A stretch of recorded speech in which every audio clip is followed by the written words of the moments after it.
안녕하세요 미미님들. 드디어 9월이 옵니다.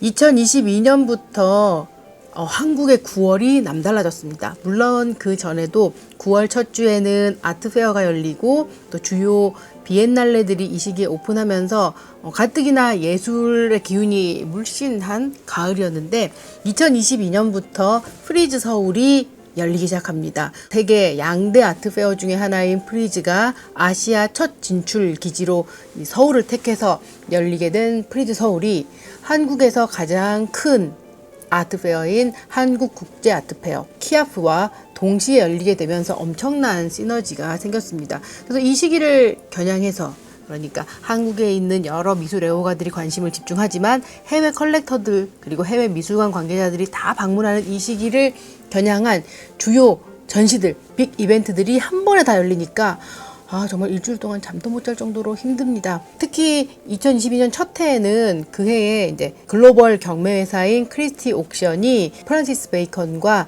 아드리안 게니의 전시 딱 16점만 전시했는데 이게 자그마치 4억 4천만 달러. 이게 한국 돈으로 계산하니까 5,800억 원 어치였어요. 이런 걸 공짜로 볼 수 있는 전시가 있으니까 우리가 꼭 찾아봐야 되는데 2022년 그 해 한 해는 프리즈 서울과 키아프 서울 그리고 여러 특별전들까지 미술 작품의 규모만 한 1조 원어치가 다 펼쳐진 진짜 진수성찬이었는데 미술 시장이 경기 변동에 조금 민감하다 보니까 지금은 2023년 이후부터는 전쟁의 여파로 그리고 전 세계적인 경기 침체 영향으로 조금 시장이 하향 곡선을 그리고 있습니다.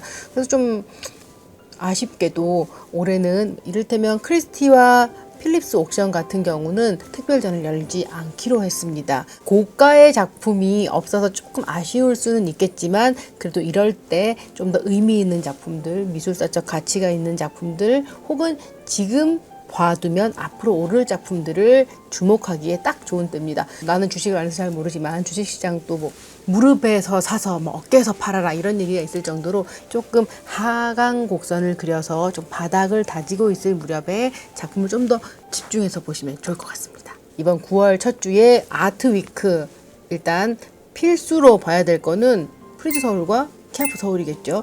프리즈 서울은 9월 3일부터 6일까지 서울 강남구에 있는 코엑스에서 막을 올립니다.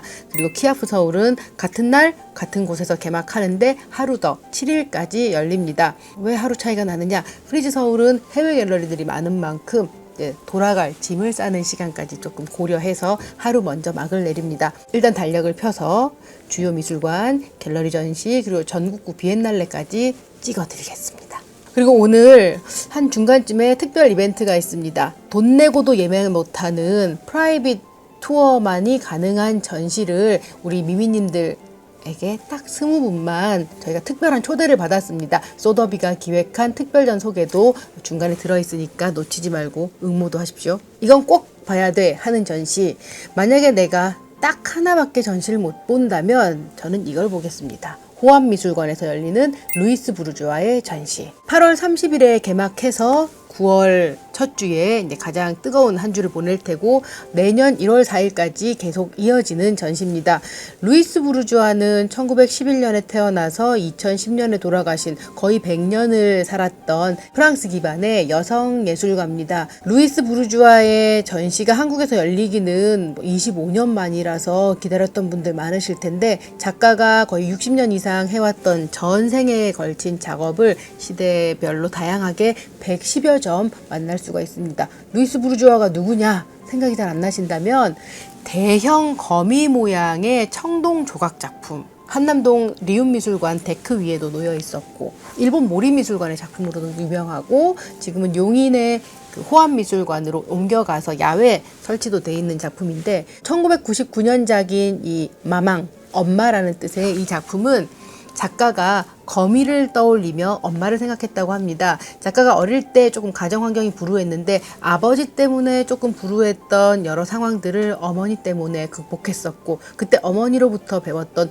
모성의 힘 그 힘이 이 루이스 부르주아를 작가로 키워냈다고 볼 수 있습니다. 작가는 거미를 보면서 우리 엄마처럼 배짜는 거미, 그리고 거미가 자식들을 위해서 자기 몸까지 다 내어주고 먹이로 내어주는 그 거미의 본성을 착안해서 이런 대형 거미 조각 마망이라는 작품을 만들었습니다. 루이스 부르주아 작품을 왜 꼭 봐야 하느냐? 세계 미술사 전체를 놓고 봤을 때 가장 중요한 의미를 갖는 여성 현대미술가 중에 하나가 루이스 부르주아입니다. 최근 들어서 여성 작가에 대한 이런 중요도가 다시금 조명받고 있는데, 예를 들면은 2022년 스위스에서 열린 아트바젤 때 하우저 앤 월스 갤러리가 루이스 부르주아의 마망을 가지고 왔습니다. 4천만 달러짜리가 개막일 날 팔렸잖아. 그러니까 그때 환율로 계산했더니 약 517억 원 정도. 이거는 어마어마한 거죠.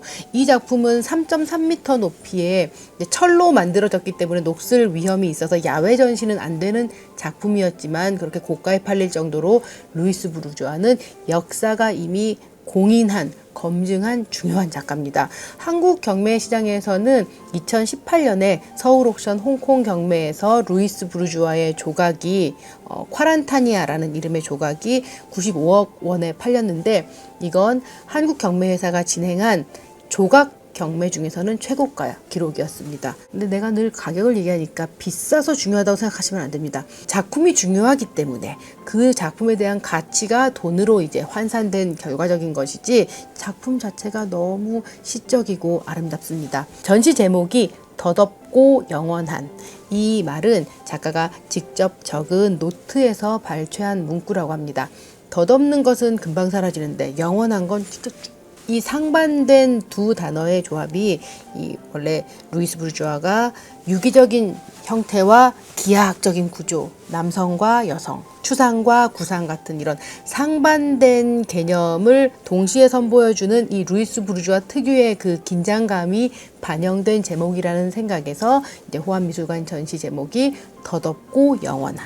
작가의 1940년대 초기 회화부터 인물 군상 시리즈, 그다음에 대형 셀, 밀실이라는 그 세포라는 이름으로 가진 셀, 밀실 시리즈, 후기에 보여줬던 섬유 작업들까지 거의 60년에 걸친 작업들을 총망라 했으니까 꼭 봐야죠. 이런 전시 이번 아니면 또 못 봅니다.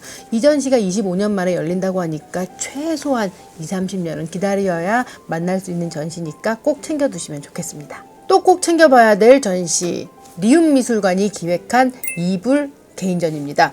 이불 작가, 자꾸 이불 생각하시면 안 됩니다. 작가 이불 본명이고요. 한국이 낳은 세계적인 여성 미술가입니다.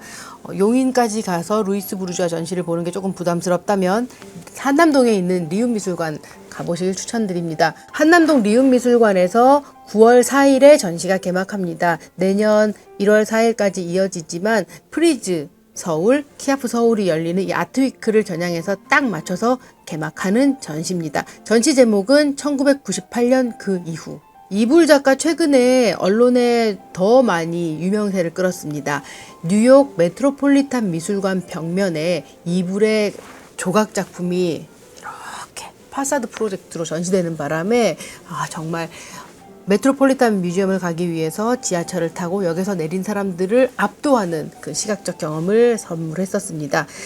제네시스 파사드 커미션이라고 뉴욕 메트로폴리탄 미술관의 대형 벽면, 약간 움푹 패인 니치라고 하는데 그 공간에다가 조각을 설치하는 전시였습니다. 롱테일 헤일로라는 제목의 전시가 9월 12일에 이렇게 공개돼서 5월 27일까지 열렸었는데, 사람 형상을 보이는 것 같기도 하면서도 로봇이나 기계적인 혹은 동물의 모양을 본딴 것 같으면서도 또 뭔가 또 인공적이면서 기계적인 조각들, 그래서 이불 작가에 대한 관심을 증폭시킨 그런 전시가 열리면서 우리가 또 한 번 이불을 주목하게 됐습니다. 리움 미술관이 기획한 이불 전시는 1980년대 후반부터 활동해온 이불의 전시 전반을 또 훑어줍니다. 조각, 평면, 설치 작품을 다 아우르는데, 이불 작가는 사회 정치적인 상황을 반영한 퍼포먼스 작업으로 초기에 꽤나 화제를 일으켰습니다. 저는 이제 자료 사진으로만 봤는데 뭔가 거적대기 같은 이런 큰 헝겊 같은 거를 인형 모양처럼 이렇게 몸집을 크게 괴물처럼 보이게 하는 그런 형상의 껍데기를 뒤집어 쓰고 일본 거리를 활보했던 프로젝트가 있는데 뭘 봐 이것들아 라는 느낌과 함께 동시에 남들의 시선을 주목시키면서 작가가 자신의 메시지를 전하고자 했던 거고 150여 점의 작품인데 이불 작가의 대표작 사이보그 연작, 그 다음에 아나그램, 노래방 연작 같은 초기작은 당연히 있고요. 2005년 이후부터 전개된 건축적 느낌의 설치 작품인 몽그랑 레시의 주요 작품들도 보여줍니다. 2019년에 이불 작가가 베니스 비엔날레 본전시에 다시 한 번 더 초청받았습니다.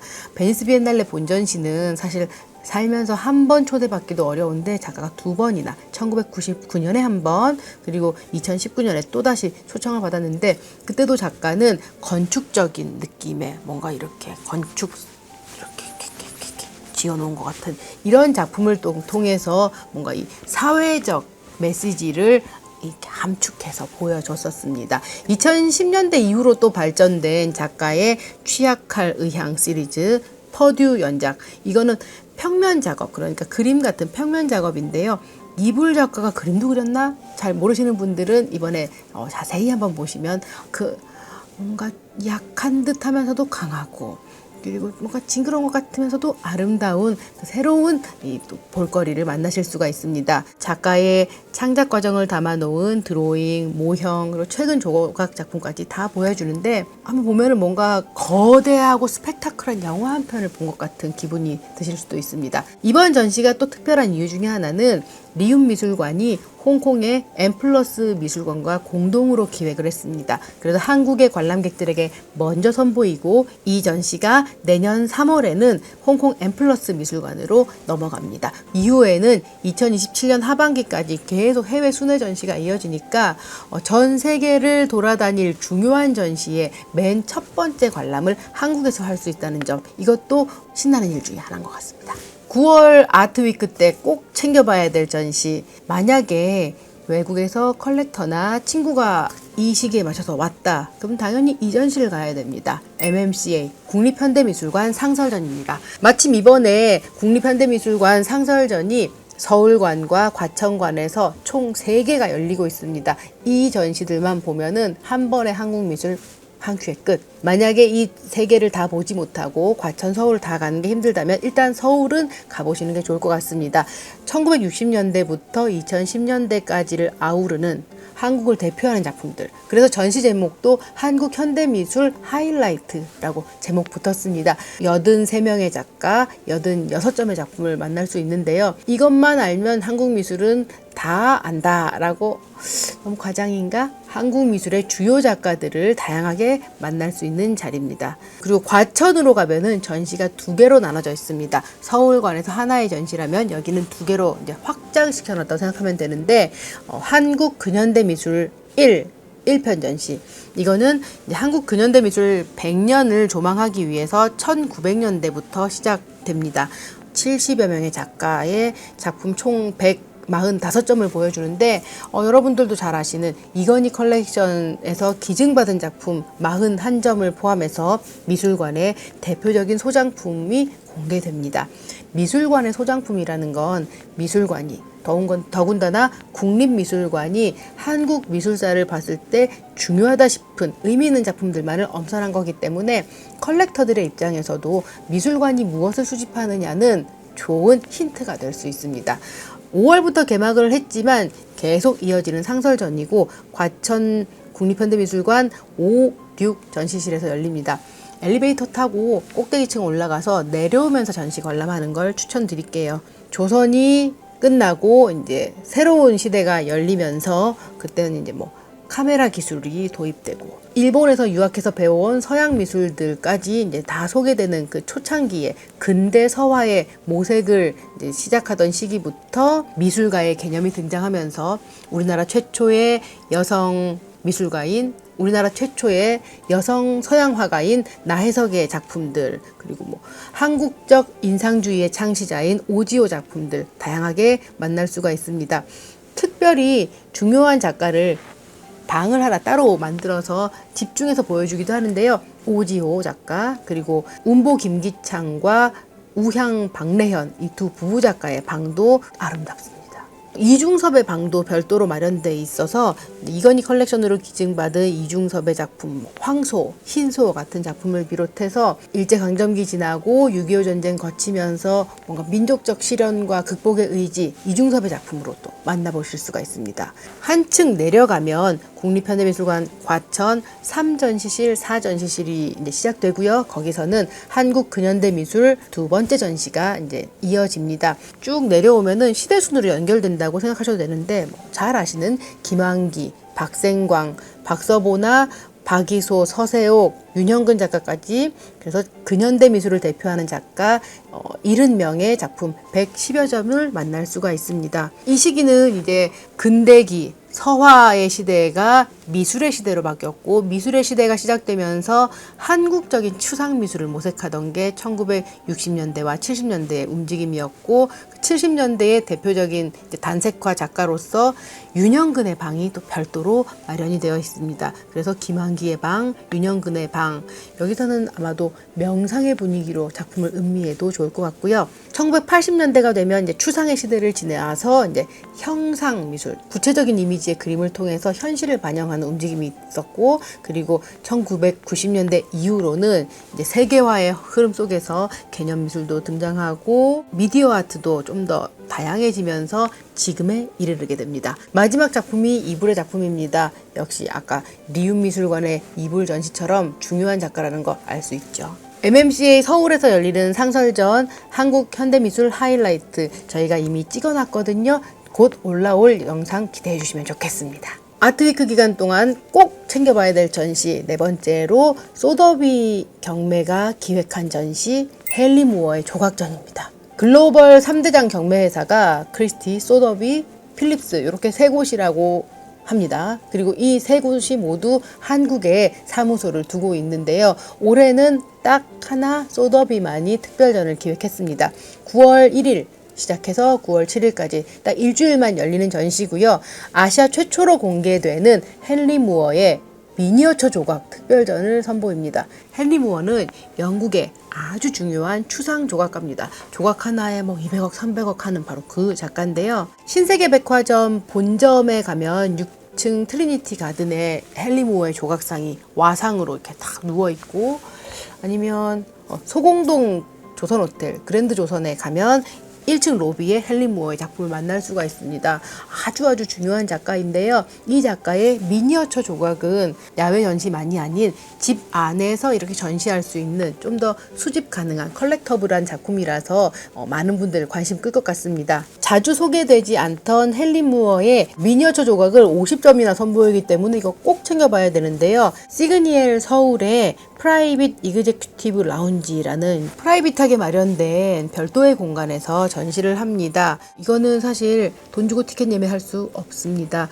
초대받고 약속된 분들만 관람할 수 있는 전시인데요. 이번 소더비가 기획한 헨리 무어의 특별한 미니어처 조각 전시는 커뮤니티 게시판에 올릴 테니까 신청해 주시면 20분 선정해서 20명 초대해 드리겠습니다. 또 챙겨볼 전시 아모레 퍼시픽 미술관의 마크 브래드포드 전시입니다. 역시나 대규모 전시인데요. 8월 1일에 조금 미리 개막을 해서 이제 분위기를 달구고 있습니다. 2026년 1월까지 이어지는 전시인데요. 마크 브래드포드라는 미국 작가의 아시아 최대 규모 개인전이기 때문에 주목하셔야 될 것 같습니다. 총 전시작은 한 40점 정도인데 2017년 베니스 비엔날레 때 미국 국가관 전시로 선보였던 바로 그 작품, 그리고 마릴린 먼로의 영화에서 영감을 받은 나이아가라에서 영감받은 또 작품, 관람객이 직접 작품 위를 걸어 다닐 수 있게 한 설치 작품까지 새로운 경험들 하실 수가 있습니다. 이 마크 브래드포드는 흑인 예술가인데 이 도시에서 흔히 볼 수 있는 전단지, 신문지 이런 것들을 좀 겹겹이 쌓고 긁어서 이제 표현을 하는 추상 미술가인데 그 안에 담기는 메시지는 뭐 인종 문제, 계층 문제, 그리고 도시 문제, 사회적 이슈들을 많이 다룬다는 점에서 사회적 추상화라고 불립니다. 2021년에 타임지가 뽑은 세계에서 가장 영향력 있는 100명 중에 한 명으로 뽑힌 작가고요.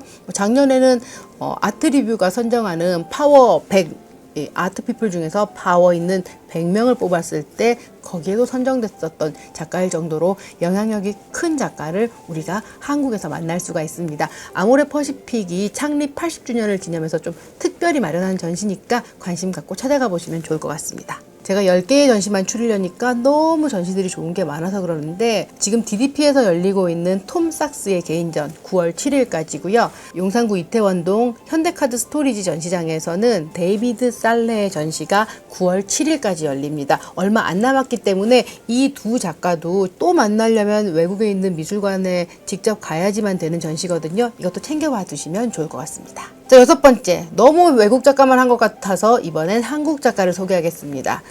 강남구 청담동에 있는 송은 미술관으로 가겠습니다. 작년에는 피노 컬렉션 전시로 우리 미미님들 배부르게 봤던 바로 그 전시가 열린 곳 송은 미술관인데요. 올해는 한국 작가들을 집중적으로 소개하는 파노라마라는 기획전을 엽니다. 8월 22일에 개막을 했고 10월 16일까지 열리는 전시인데요. 한국의 정부 산하기관인 예술경영지원센터가 한국 작가를 집중적으로 홍보하는 좀 쇼케이스 사업을 진행하는데 그 일환으로 동시대 미술 작가들을 좀 집중해서 보여줍니다. 참여하는 작가는 권병준, 김민혜, 박민하, 또 이끼바이 꾸르르, 그리고 이주요 작가, 최고은, 한선우, 아크로아시아 컬렉티브까지 총 8팀인데 다들 국내뿐 아니라 해외에서도 왕성하게 활동하는 작가이기 때문에 이불처럼 진짜 앞으로 커갈 한국 예술가들 누가 있나 알고 싶다면 송은 가서 확인하시면 좋겠습니다. 1층 로비에서는 일단 최고은 작가의 설치 작품 만날 수가 있고 2층에서는 김민혜 작가의 작품, 그리고 3층에서는 한선우 작가의 페인팅과 조각들 만나실 수가 있습니다. 이 송은 공간은 지하 2층에 그 텅 빈 것 같은 높은 층고의 공간이 아주 매력적인데 여기서는 이끼바이 꾸르르의 설치 작품이 선보였습니다. 사실 내가 재밌는 거 숨겨두는 버릇이 있는데 이게 찐입니다. 여기에 지하 벙커 공간에 새롭게 선보이는 전시 프로그램으로 소장품 전시가 열립니다. 그동안 일반 대중에게는 공개하지 않았던 이 송은의 수장고 벙커룸이 있거든요. 그 벙커에 수장고가 있는 거야. 그 수장고를 이번에 공개합니다. 그래서 컬렉션에 관심 있는 분들은 송은 수장고 한번 보시면 좋겠습니다. 송은문화재단 설립자인 유상덕 회장은 그 ST 인터내셔널을 이끌고 있는 기업인이기도 하지만 몽블랑 예술 후원상을 받으실 정도로 유명한 컬렉터이기도 하기 때문에 이번 소장품전 저도 꼭 가서 볼 겁니다. 7번째 전시는 서울 미디어시티 비엔날레입니다. 비엔날레 2년에 한 번씩 열리는 이제 국제 미술 축제를 말하는데요. 광주 비엔날레, 부산 비엔날레, 그리고 또 하나 서울 미디어시티 비엔날레입니다. 미디어시티 비엔날레는 이름에서 힌트를 얻을 수가 있는데 미디어 아트를 좀 중점적으로 보여주고자 하는 전시입니다. 올해로 13회를 맞았고 전시는 강령, 영혼의 기술, 귀신 나올 것 같은 제목입니다. 8월 26일부터 11월 23일까지 서울시립미술관을 비롯해서 여러 곳에서 열리는데 강령, 영혼의 기술이라는 이 제목처럼 올컬트, 신비주의, 그리고 영적 전통에서 영감받은 이런 좀 신비로운 예술들을 만날 수가 있습니다.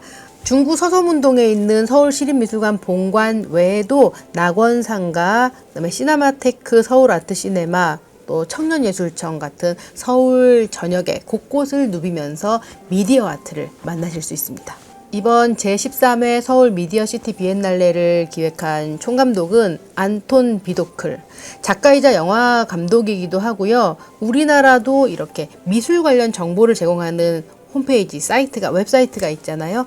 이플럭스라는 미국 웹사이트를 또 만든 사람이기도 합니다. 이미 광주 비엔날레에 2번이나 참여했던 실력파 작가가 이번에 미디어시티 서울을 이제 이끌게 됐습니다. 그리고 할리 에어스, 루카스 브라시스키스까지 총 3명이 협력해서 이번 미디어시티 비엔날레를 준비했습니다. 또 꼭 챙겨봐야 될 건 청주 공예 비엔날레. 9월 4일에 개막해서 11월 2일까지 열립니다. 기아프 서울과 프리즈 서울이 한창인 바로 딱 그 한가운데 9월 4일에 개막한다는 건 그 정도로 자신이 있다는 얘기인 거지. 공예 비엔날레, 크래프트 아트는 사실 서양에서는 디자인과도 좀 비슷한 개념일 수가 있는데 우리나라에서 전통적으로 장인들의 손맛이 들어있고 그 손맛이 일상의 실질적인 사용, 실용성과도 연결되는 게 바로 이 공예인데 공예의 현대적 의미까지 다 함께 볼 수 있는 전시입니다. 예전에 청주에 담배 연초 제조창이라는 곳이 있었는데 그게 더 이상 쓰이지 않게 됐고 그곳을 문화 제조창이라는 이름으로 바꿔서 지금 청주 공예 비엔날레가 열리고 있습니다. 청주 공예 비엔날레는 강재영 예술감독이 지난 행사에 이어서 또 한 번 연임을 했습니다. 사실 비엔날레를 연속으로 만드는 건 쉽지 않은 일인데 그만큼 실력파였다는 증거인 것 같습니다. 올해 청주 공예 비엔날레의 주제는 세상 짓기, 삶을 움직이는 3대 요소, 생활의 3대 요소, 의식주, 옷도 짓고 밥도 짓고 집도 짓다. 그래서 이 짓다라는 서술어 동사에 착안을 해서 세상 짓기라는 제목으로 의식주 전체를 한번 아우른다라고 생각하면 됩니다. 크래프팅 투모로우라고 볼 수 있는데 미술과 디자인, 건축을 다 아우르면서 동시에 인간과 자연과 사물까지 연결하는 건데 너무 재밌을 것 같지 않습니까? 그리고 우리가 디자인, 공예품이 좀 오밀조밀하다고만 생각했을 텐데 이 청주 공예 비엔날레를 가서 보면은 실생활에서의 활용뿐만이 아니라 이게 현대미술로서 스펙타클하게 확장된 형태까지 볼 수 있어서 뭔가 세상을 보는 시각을 좀 눈을 뜨게 해주고 그리고 평소 디자인이나 공예 같은 것에 관심이 있었다면 더욱 주목해봐야 됩니다.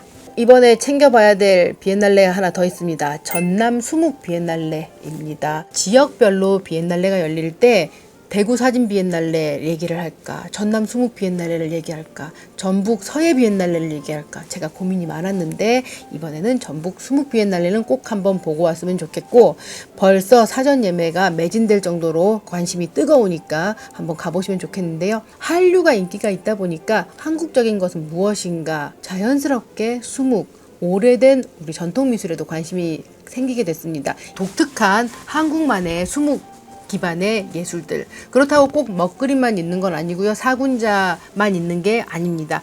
그 수묵의 전통이 어떻게 현대적으로 해석이 됐는지 그리고 세계 무대에서는 또 이게 어떻게 주목받고 있는지를 한번 새삼 발견할 수가 있겠는데요. 8월 30일에 개막했고 10월 31일까지 열립니다. 이번 비엔날레 제목은 문명의 이웃들이고요. 장소는 목포시, 진도, 해남 같은 전남 전역을 이제 아우른다고 보면 됩니다. 그래서 이름이 도시 이름을 딴 게 아니라 전남 수묵 비엔날레가 된 거거든요. 전남 도립미술관에서도 특별전까지 열리기 때문에 남도 일주를 계획하고 한번 가보시면 좋겠습니다. 저는 운림산방을 한번 꼭 챙겨서 갈 생각인데 가서 뭔가 한국적인 자부심 그리고 한국만의 독특한 미감까지 흡수해서 오면 좋겠습니다. 사실 비엔날레를 2개만 소개해 드리려고 했는데 이번 시즌에 열리는 비엔날레 이것뿐만이 아닙니다.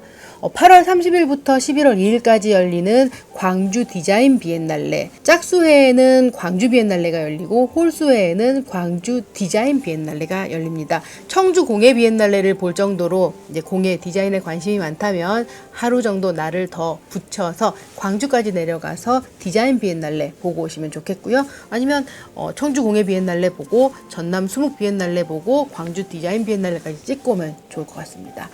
만약에 호남권이 아니라 영남권으로 관심을 돌린다면 부산 비엔날레가 열리지 않는 해에 바다미술제가 열립니다. 9월 27일부터 11월 2일까지 이제 다대포 해수욕장 일대에서 전시가 열리고 또 조금 올라가면은 대구에서는 대구 사진 비엔날레가 기다리고 있습니다. 대구 사진 비엔날레는 9월 18일에 개막해서 11월 16일까지 열리는데 이름처럼 사진이라는 특별한 장르에만 집중하고 있습니다. 대구 문화예술회관에서 생명의 울림이라는 주제로 전시가 열리니까 정말 전국 팔도 돌아다니면서 볼 게 너무 많습니다. 이번 9월 아트위크에 꼭 봐야 될 전시 10개만 꼽으면서 마지막으로 저는 안토니 곰리 전시를 꼽았습니다. 원주 뮤지엄 산에서 안도 다다오와의 협력 공간 그라운드에서 안토니 곰리의 정말 명상적이고 체험적인 작품 만날 수가 있는데, 마침 이번에 서울 시내에서 전시가 열립니다. 9월 2일에 두 곳에서 열리는데, 한남동에 있는 타데우스 로파 갤러리와 강남에 있는 화이트 큐브에서 동시에 막을 올립니다. 불가분의 관계라는 제목으로 이제 안토니 곰리의 서울 첫 개인전이라고 하는데요. 타데우스 로팍, 유럽에 거점을 둔 오스트리아계 갤러리, 아주 세계적인 갤러리고요. 화이트 큐브 갤러리, 영국의 본사를 둔 역시나 세계적인 갤러리입니다.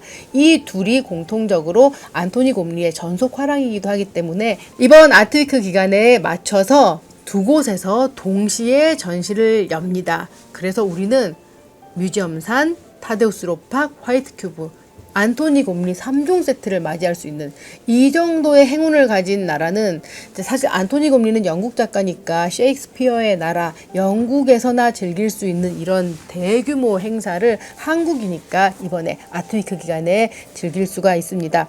타데우스 로팍에서는 이 익스텐디드 스트랩 워크라는 작품들 만나실 수가 있고요. 화이트 큐브에서는 그 뮤지엄산과 비슷한 그 블록 웍스, 그러니까 그 블록 모양의 작품들 만날 수가 있습니다. 전시는 둘 다 9월 2일에 개막해서 10월 18일까지 열립니다. 꼭 보셔야 됩니다. 세상에 어떻게 이런 전시를 공짜로 보겠습니까? 프리즈 서울과 키아프 서울이 기다리고 있는 9월 아트위크 기간에 꼭 봐야 될 전시 10개. 10개를 꼽긴 했지만 중간중간에 여러 전시들까지 소개해드렸으니까, 그리고 사실 이번에 말하지 못한 전시들 더 많이 있거든요. 시간은 한정돼 있고 에너지는 아껴야 되니까 10개 정도 추려드렸으니까 서울에서 전시 한번 보시고, 그 다음에 전국 가을맞이 여행처럼 아트 투어를 한번 떠나보시는 것도 좋을 것 같습니다. 미미님들 잊지 마시고 소더비와 함께하는 헨리 무어의 미니어처 조각 특별 전시 커뮤니티 게시판에 올려둘 테니까 꼭 응모하시고 같이 가시죠.